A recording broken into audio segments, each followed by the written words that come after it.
What's up, my YouTube friends? Got a Jeep Wrangler YJ, and you got that little 60, or maybe you got a 95 amp alternator at best. Want an upgrade? Come on, look at this. Check it out. 135 amp monster. Want to know how to install it? Then you got to come along with me. Come on, let's do this. Yeah, come on. Okay, let's get this alternator off. First thing you want to do, battery cables, get them off. Okay, we have the alternator here. We got to loosen the belt. So you can't do that over here. We got to go way over here. Power steering pump. You've got bolt here, which you see it. If I can see what the camera's seeing, right here. Then way down deep and yonder into the abyss, we go here. There it is. Okay, this nut and bolt right here, you've got to loosen that nut, because at the end here, that is your belt tensioner bolt. If you can loosen that belt tensioner bolt until your face turns blue, until that thing falls out. It's not gonna matter until you loosen that bolt up. So loosen this bolt up next, then loosen that bolt. Then your next one's gonna be so you can see the back side of the tensioner bolt there. I had to reposition to show you where this bolt was. You see that long slot right there? It pivots inside that slot, so you got to loosen up. How am I seeing that? You guys may have a good question, huh? See my phone? I got a Wi-Fi link between my little Sony action cam and my cell phone, so therefore I can drop my camera down inside there and see what my camera sees. Makes these YouTube videos a lot easier. Bug. Don't know why I didn't show you guys a moment ago. On the bottom of your air box here for the YJs, you got these long spring clips here. The hook to the bottom of this. Unsnap those. You can take your air box completely out. Disconnect it from this right here. Take your screwdriver, unhook underneath the box right here, and just pick it up just gently. It'll allow those teeth to come back and allow you to remove the hose. So snap these, unsnap these. Which will unsnap from this, and you can pick your air box up out of the way and give you a lot easier access down to your bolts and stuff. Okay, as far as your bolt sizes, you got a 12 millimeter, 13, 13, 13, and that nut that's way down deep into the abyss back here is a 13 also. Whenever you put your ratchet on this bolt here to loosen your belt, put your ratchet on and pull upward. It's going to loosen your belt. So lock it on, pull up, loosens. Then once you get the belt loose enough, hopefully, I may have to turn a little more, you slide off top the fan belt. It's like we're going to loosen it up a little more. Anyway, once you get that belt tensioner bolt loosened up enough, you slide it off the top of the fan belt pulley and then take it right off your alternator. So I got to loosen up a little bit more, then get the belt off. Okay, now that the alternator's off, belt's off, we got a bolt here and a bolt way down there. Drop the camera down here. There you go. This one has a nut on the back side of it. It's all 15 millimeter. Okay, get up here where it's a little closer. I can show you. This is a 10 millimeter, 10 millimeter, 10 millimeter, and this right here is 7s to make that come off. So now I'm going to chase down another alternator. Alright, my peeps, I'm back from alternator shopping, and check out what I got. 1998 Durango. I pulled this off of at the Nashville pull apart. It is a dead ringer match with the exception of a few minor details. I'm going to check the alignment of the pulley. Odds are I'm going to change the pulley because this is a 7 rib versus a 6 rib for the YJ alternator. These line up perfectly. I had to take an extension and hammer this back a little bit because the bracketry for the YJ is a little bit thicker than the Durango, so I had to bump this back. And the way I did that, flip this around, just take an extension, butt against this right here like that, and just tap it with a hammer. You ain't got to hit it hard. It knocks the bushing back, allows it to go in place easier. Then next differences, the body much bigger. which is not a problem with the fix. I've already actually test fitted the alternator. Alright, now we got our insulator. The Durango one, see how it's pointing? Wrong direction. This is the YJ one. This is correct. What you do is, there is a little nut right here, a 10 millimeter. Pull this off. And that pulls up. What you got, this little pin right here, it's supposed to be inside there, which it broke, so it's not a big deal. Then we're going to take 10 millimeter, take that out. Let's see. Separate the socket here. I just did my hand so I got it broke loose.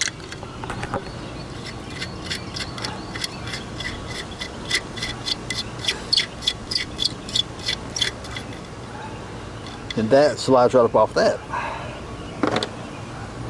And your little tab right here, the little locking tab, drop that down on the Durango alternator and get it to line up correctly. Anyway, you push it down, it locks inside there. It orients the insulator correctly for your wiring harness. Now, wiring harness mods, you don't have to mod no rings needs to be cut, nothing like that. These were a straight up easy fit. Only thing I had to do was slide over to the Jeep. On the YJs, here's the harness that ties to the alternator. And right here where it's all taped together, this goes to the coil. I had to take the tape off to give me just probably about another half-inch stretch of wire right here in order for it to fit correctly. But that is all I've had to do so far. So, tell you what I'm going to do. I'm going to go over and finish putting the insulator on, and we're going to get ready to bolt this thing up here in just a minute. Okay, here's what I'm talking about, the wiring harness. I mean, it's actually a beautiful match. But here, there's a trick. The YJs have two here. The Dakota does not. Jump over here. The Durango. I'm sorry, that's right, Durango. It's not Dakota. The trick is, put this one on first. Here. Line these up. They go right on there. And see how this one is just a little bit too long. Flex it back a little bit.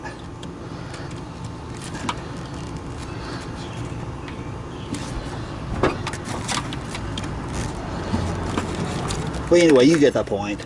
Once you get the nut put on there, it'll push it on down. So you got the point. It'll flex back just a little bit. All right, it's getting personal. Anyway, you get the point. So now I'm going to tighten these up, and then we're going to go to the charge wire and put it on. Okay, to make life easy on yourself whenever you're hanging this alternator, put the bolt in right here, bring it up through this right here. And then you just kind of, see if you get the angle right here, push it all the way through. Now whenever you put the bolt through, all the way through, and put the nut on the back side, that bushing will get pushed forward to lock that alternator in place. But before you do that, make sure you put your bottom bolt in. Now we got our electricals done here. See how the harness just tucks right in there just perfect. And right now I'm running the stock charge wire. Now this is a very much higher amperage, more so than what was originally on it. I am going to change this wire to a bit larger gauge. But as for right now, I just want to be sure it's tested, that everything's good, because after all, the alternator looks brand spanking new, and it did come out of a junkyard, so before I go through a whole lot of headache, I want to make sure it works. But I will come back and change this wire to probably somewhere in the ballpark of a 4 gauge or a little larger. Okay, here's what I was talking about, the pulley being just a smidge longer. All the belts, all the way down to the crank and everything is lined up absolutely perfect. Only thing you got is one extra groove being exposed. As you see, it's not in the way of anything. That pulley will not hurt anything. So just be sure your belt is pushed all the way back on that pulley, and you're going to have one exposed groove. That's all you got to do. Now I'm going to head over to my power steering pump, and like I showed you guys earlier how to loosen it, well, I'm going to tighten it up now. Way down yonder is that bolt you used to tighten it up, and remember when I was pulling upward to loosen it? Well, now you're pushing your ratchet downward to tighten it, and your belt is going to be about like this. I mean, I'm putting very little pressure on it up and down. You don't want it too tight, because you'll start tearing the bearings out of your alternator, your power steering pump, water pump. So you don't get it too tight, but you definitely don't want it too loose and slipping. So I mean, I'm putting very little pressure on it, and I got a little bit of bounce right there. It's not loose when I'm moving it. It just got a little bit of resistance. So now I'm going to tighten up the rest of the bolts of my power steering pump and put the battery back in this rascal and see what happens. Okay, I just want to be honest with you guys. I run into a little bit of an issue earlier, so we had to do some debugging to figure out what was going on. Because I wasn't getting voltage up to the battery. So I was like, what the heck? I mean, it's a junkyard alternator, so just maybe I'd gotten a bad alternator. So I took the alternator back off and I took it up to the auto parts store. They tested it, it was good. So I had, for the kicks and giggles, I took the factory alternator off. That was the original 65 amp. Took it up there with me and have it tested. Guess what? It was good too. So I thought, crap, the voltage regulator is bad.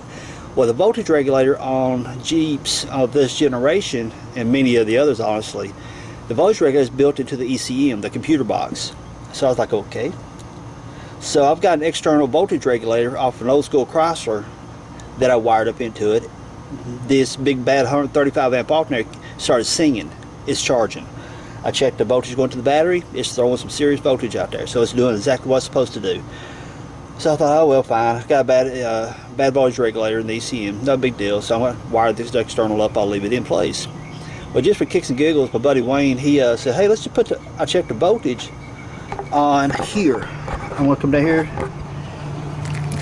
These, way down here, these are your field wires. Right here and right here. Those are your field wires. I'm getting bit by a skeeter. Dang it, go away. This field wire here, the ECM, the Jeep computer, is sending voltage to this wire right here. Now, when you just got the key on, you do not have voltage. Or at least this one didn't. I know so many people may say you're supposed to, whatever, but I did not have voltage. But while the Jeep was running on the external regulator, I had 13.5 volts coming from to this post, out the harness, not the alternator, but off the harness. So I was kind of like, okay, So I thought, you know what, maybe the ECM may not be bad. So we pulled the external regulator back off and I put the factory harness back on. We fired it up and it was running fine. But what I discovered, the regulator's good, the alternator, factory alternator was good, but I thought my alternator was bad. So y'all thinking, okay, what was actually going on? Here's the deal. Here's the wire here that hooks onto the alternator here that charges the battery. Actually, it goes into the wiring harness here, feeds back up here and into this and charges the battery, blah, blah, blah, blah. Okay, because it goes through this wire over to there, charges the battery. This thing right here would not separate. I was going to see if it was bad inside there. So what I've got, long story short, this wire is bad, somewhere between A to B. So I've got this wired in for right now. People do not do this. This was just a test. This gauge is severely way too small. Because this is actually dangerous if you run it on a full-time basis. Because if you notice, what little bit I've run it, if you look right here real close, that wire has gotten so hot it's starting to melt the insulation. Small gauge wire and high amp alternators do not mix. Don't do it.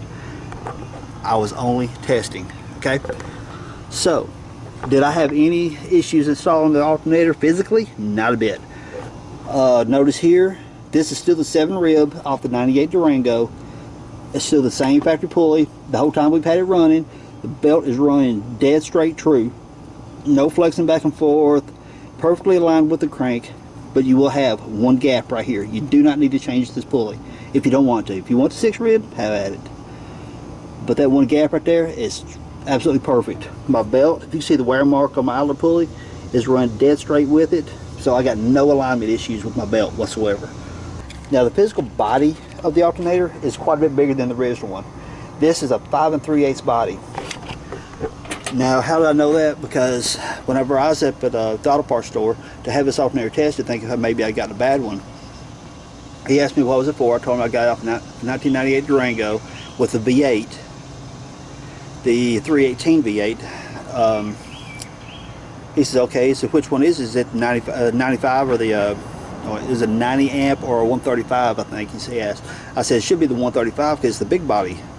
Sure enough, it's the 5 3/8 diameter body, and sure enough, it's a 135 amp alternator.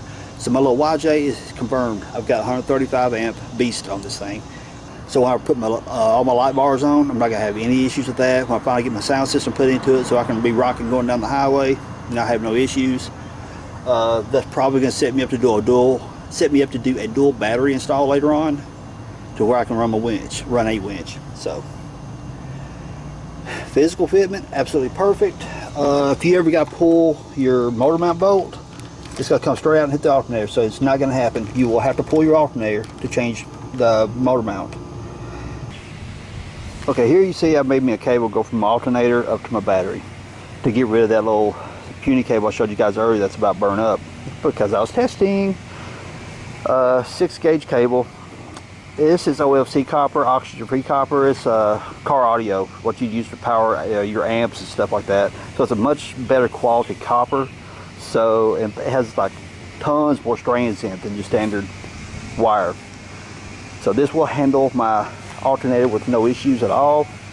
This end I've got the large ring on it, 6-gauge crimp connectors, heat shrink, large ring, small ring, because this is going to go on the alternator, and this will go on my 150 amp fuse, which you'll see here in just a minute. Okay, here's the fuse I mentioned a moment ago. It's a 150 amp mega fuse. You can get these at your auto parts store, like your O'Reilly's, AutoZones, whatever you may have close to you.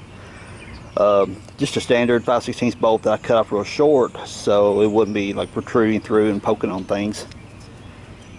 You do need this fuse inside, in between your alternator to your battery. If your alternator was to go short out inside, like the diodes go to ground, your alternator will throw full voltage straight into the circuitry, onto your wiring harness. That's a bad thing, obviously, because you're going to have unregulated voltage going straight to your wiring harness, and it will smoke the wires. And if you smoke the wires, guess what? It's potential for a fire. You don't want to do that. So definitely add your fusing circuit. Now, to attach this, I went to a marine style brass battery clamp. Now here's the style that I installed in a different video. These are great if you're just going to run it, plain Jane, no additions. But if you're going to have to do some additions, if you can't find the military style clamps, then you want to go with the marine ones. The marine ones are awesome too. They're okay. Just don't go with that cheap thing where it's got the strap and the 2 bolts on the side. Those are terrible. Don't go there, please. So take this, set it there. Then we're going to take, let's see, I want this on this side of this. This goes down to my starter. That sits on there. And this wire goes to my PDC, the Power Distribution Center. And get on there, dang it. And I may rearrange my cable. I mean, the order is going to be the same, but I may rearrange my cabling a little bit in order to make things a bit more neat and tidy. So now I'm going to take this cable, I'm going to tuck it around through here, tie it to my harness, bring it over to my alternator, and tie it onto this and bolt it onto this post.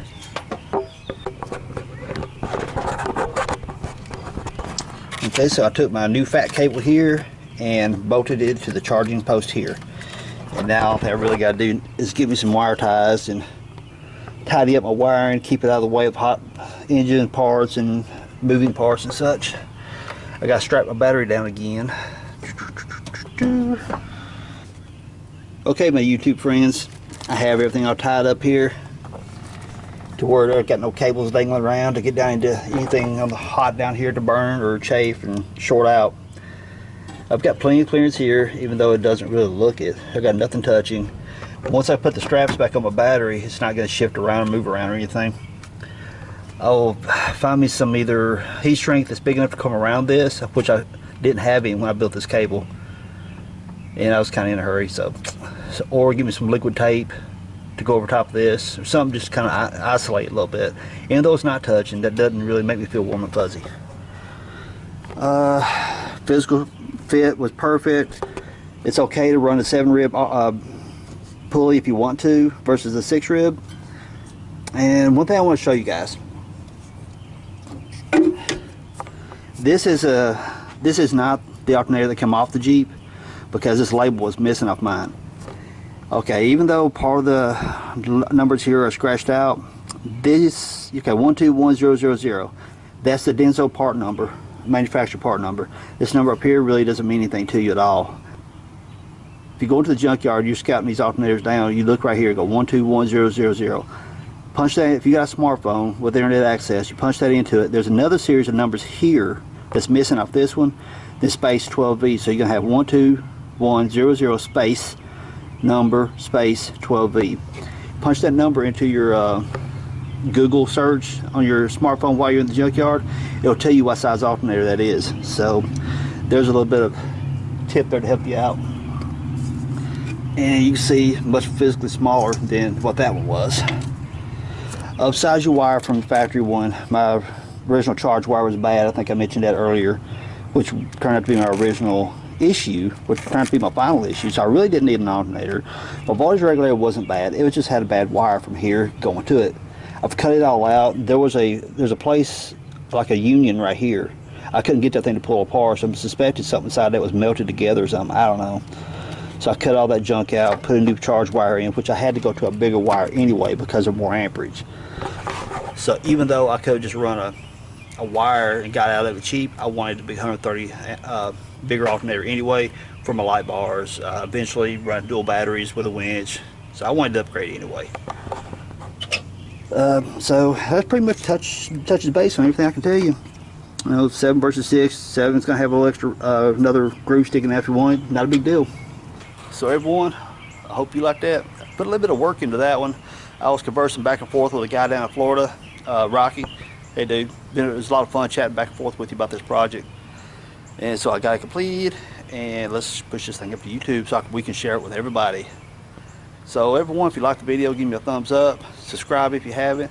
Down below, comments if you can say, hey, I pulled this alternator off this vehicle and it worked great. You know, add suggestions there to help people out, because people watch the videos, they're looking for information. And so as a comment that you put down below, if you can add something to it that's going to help people, that's just wonderful.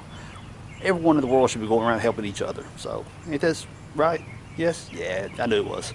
So everyone, thumbs up, subscribe if you haven't, comment down below, and go check out www.fixjeeps.com.